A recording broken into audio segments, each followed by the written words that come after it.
Hello ભક્તો, કેમ છો બધા? સૌને જાજાથી જય શ્રી કૃષ્ણ. આજે અમારા કેતકીબેને કહ્યું કે બેન તમે બ્રાહ્મણ છો તો પછી તમે ચોઘડિયા વિશે વાત કરો ને. તો મને એમ થયું ચોઘડિયા વિશે શું વાત કરવી, પરંતુ મને એક સરસ મજાનો વિચાર આવ્યો છે, એટલે એની વાત કરીશ. પણ એ પહેલાં પ્રાર્થના કરી લઈએ.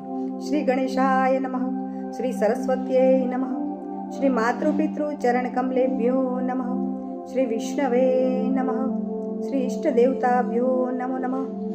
ભક્તો, ચોઘડિયા આપણા કેલેન્ડરની અંદર આપેલા જ હોય છે કે સૂર્યોદયનો સમય આપેલો હોય છે, સૂર્યાસ્તનો સમય આપેલો છે, અને ચોઘડિયા હંમેશા સૂર્યોદયથી ગણવાના હોય.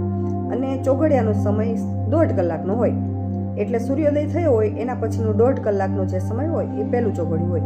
આટલી તો સાદી સમજણ બધાને ખબર જ છે. પરંતુ આજે આપણે વાત કરીશું કે ચોઘડિયાના જે શબ્દો છે એના અર્થ. મોટાભાગના શબ્દોના અર્થ આપણને જાણીએ છીએ. શું કે ભાઈ શબ્દો જ એવા સરસ હોય છે કે અમૃત. અમૃત એટલે શું?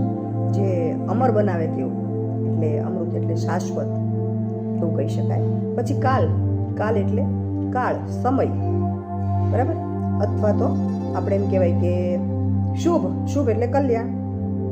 રોગ એટલે બીમારી અથવા તો દુઃખ. ઉદ્વેગ એટલે માનસિક સ્ટ્રેસ, તણાવ. જલ એનો અર્થ થાય છે પરિવર્તન અથવા ચળવળ. આ જલ જે ચોઘડિયું છે એ ચોઘડિયાને ન્યુટ્રલ કહેવામાં આવે છે.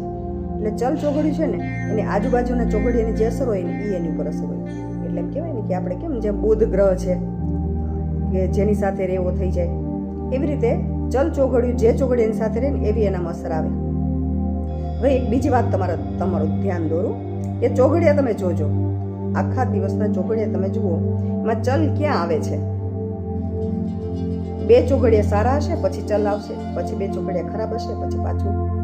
તો આનો અર્થ આપણે એવો સમજી શકીએ કે અને બીજી એક વાત તમારું ધ્યાન દોરું કે જે ચોઘડિયું પહેલું હશે ને એ ચોઘડિયું છેલ્લું હશે. તમે જોજો કેલેન્ડરની અંદર. એનો અર્થ શું થાય છે ખબર છે? કે જે પહેલું ચોઘડિયું એટલે શું? સૂર્યોદયથી શરૂઆત, સૂર્યોદયથી એ ક્ષણિક. એટલે આપણે એનો અર્થ આપણે એવું પણ કરી શકાય કે સવારમાં ઉઠીને જે વિચાર આપણી અંદર આવે, જે શુભ વિચાર આવે, શુભ ચોઘડિયું હોય તો શુભ વિચાર, અશુભ હોય તો અશુભ, બરાબર. તો આ જે કોઈ વિચાર આવે એ આખો દિવસ રહે. આપણને બધાને એનો અનુભવ છે. ઘણી વખત છે ને સવારમાં આપણને ક્યાંયથી આપણને કોઈ એક કડી સંભળાઈ ગઈ હોય, મધુર ગીતની, પિક્ચરની કડી હોય કે કોઈ ધૂનની કડી હોય, તો આખો દિવસ આપણા મગજમાં એ ધૂન ચાલ્યા કરતી હોય છે. આવું લગભગ બધાને અનુભવ થયો હશે. એટલે ઉઠીને સમજો ને કે જે આવે એ આખો દિવસ રહે. તો પહેલું ચોઘડિયું છે જો સારું છે તો આપણો આખો દિવસ સારો જવાનો છે એવું સમજવાનું. આપણે ચારે બાજુ શુભતા, સકારાત્મકતા રહેશે. અને આ છે ને મનનો સ્વભાવ છે. અને એટલે અને જે પહેલું છે એ છેલ્લું છે. એનો અર્થ શું થાય કે જે પહેલું ચોઘડિયું હતું એની છેલ્લે સૂઈએ ત્યાં સુધીની અસર રહે છે. હવે બીજી એક વાત છે કે આપણે ચોઘડિયા જોઈને બધું કરતા હોઈએ છીએ, છતાં એમ કહી શકાય કે સવારે ઉઠી અને ચોઘડિયું કોઈ પણ હોય, પણ આપણે જે આ પ્રથા છે ને કરાગ્રે વસ્તે લક્ષ્મી કરમૂલે સરસ્વતી, એટલે આપણે ઉઠીને પહેલાં આપણે અથડી જોઈ અને ભગવાનના દર્શન કરીએ છીએ. અને ભગવાનનું નામ સ્મરણ કરીને ઉઠીએ એટલે કોઈ પણ ચોઘડિયું હોય આપણા મનની અંદર શુભ વિચાર, પવિત્ર વિચાર અને ભગવાનનું નામ રહે. તો આપણે એવું તો કરવું જ જોઈએ, બરાબર છે. હવે બીજું જે મેં હમણાં વાત કરી એમ કે 2 ચોઘડિયા પછી ચલ ચોઘડિયું આવે છે. ચલ પરિવર્તનનું ચોઘડિયું છે, ચલથી પરિવર્તન થાય છે. તો એમ સમજો કે 2 ખરાબ ચોઘડિયા છે, 2 ચોઘડિયા ખરાબ છે, પછી ચલ આવે છે. એટલે કે ખરાબ ચોઘડિયામાંથી બહાર નીકળવાનું, એમાંથી પરિવર્તન કરવાનું, એમાં ચળવળ કરીને પરિવર્તન કરીને આપણે એમાંથી બહાર નીકળવાનું છે. તો આ જે આખા દિવસના ચોઘડિયા છે ને એ આખી જિંદગીમાં આપણે લાગુ પાડી દઈએ ને તો એમ સમજો કે દુઃખ પછી સુખ આવવાનું છે. આપણે બધા કહેતા હોય છે વડીલો કે રાત્રિ પછી દિવસ ઉગવાનો જ છે એમ. એટલે રાત્રિ એટલે દુઃખ. દુઃખ જે જ્યારે થાય ત્યારે આપણને રાત બહુ લાંબી લાગતી હોય, દુઃખનો સમયગાળો બહુ લાંબો લાગે, પરંતુ દુઃખ પછી સુખ તો આવવાનું જ છે.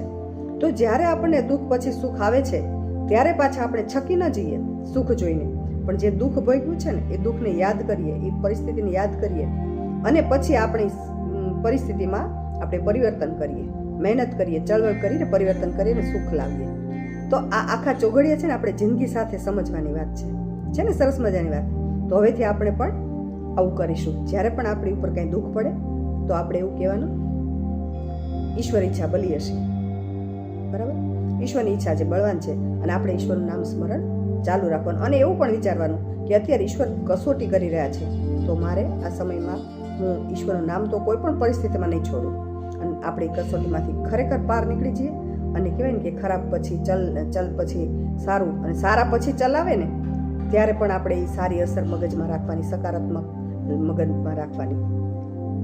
તો આ સરસ મજાની વાત છે. એટલે આપણે ભગવાનને પ્રાર્થના કરીએ. ઉજારે જે શિરે તારે જગતનો નાથ તે સહજે, ગણ્યું જે પ્યારું પ્યારાએ અતિ પ્યારું ગણી લેજે.